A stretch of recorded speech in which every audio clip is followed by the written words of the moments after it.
Bonjour à tous et bon lundi, je suis ravie de vous faire cette vidéo où je vais aborder aujourd'hui le sujet de la formation professionnelle. Mon objectif c'est de vous rassurer sur le sujet. En fait en cours de bilan de compétences, il y a pas mal de personnes qui se limitent en termes d'investigation parce qu'elles ne souhaitent pas passer par la case formation, donc ce qui est dommage et peut-être que vous de votre côté vous n'osez pas initier cette démarche de bilan de compétences parce que vous n'avez pas envie non plus de passer par une formation. Alors moi je vais focaliser sur le titre professionnel qui a pour but de favoriser l'accès à l'emploi ou l'évolution professionnelle des actifs. Donc le titre professionnel, qu'est-ce que c'est? C'est une certification professionnelle qui est mise en place et délivrée par le ministère du Travail et qui a comme équivalence les diplômes que l'on connaît tous qui vont du CAP au master.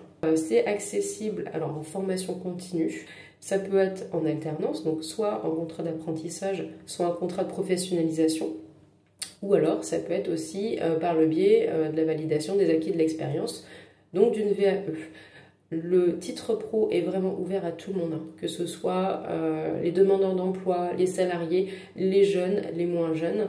Et en formation, vous pouvez très bien avoir une personne de 25 ans et puis une autre de 60 ans. Voilà, il n'y a pas de limite d'âge ou alors de profil. Les titres pro vont concerner tout type de secteur. Ça peut être le bâtiment, l'industrie, la restauration, le service à la personne. Ça concerne vraiment tous les secteurs d'activité. Ça se déroule sur une durée qui est très réduite. C'est-à-dire qu'en général, on va être sur moins d'un an. Alors pourquoi moins d'un an? Ça ne veut pas dire que c'est moins qualitatif.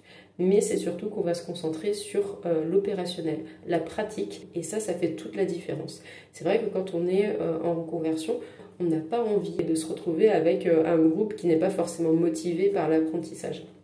Là, on n'a pas ce problème-là en général, parce que dans la session, il va y avoir beaucoup de personnes en reconversion qui savent pourquoi elles sont là et pourquoi elles font cette démarche. Du coup, la dynamique n'est pas du tout la même.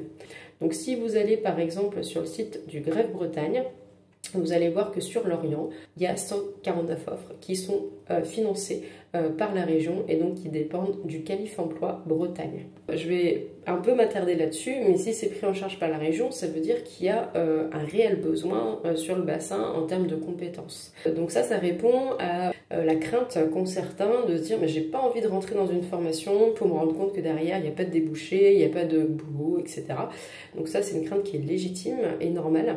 Donc quand vous allez vers une formation comme ça qui est financée, vous écartez quand même ce risque-là. Pas hésiter à se renseigner là-dessus et surtout éviter de vous mettre des barrières puisqu'effectivement vous risqueriez de passer à côté de belles opportunités de reconversion professionnelle. Je pense que j'ai fait un petit peu le tour sur le titre pro. Si vous voulez d'autres renseignements, n'hésitez pas à me contacter donc au numéro qui s'affiche pour un échange gratuit sur Lorient. À bientôt.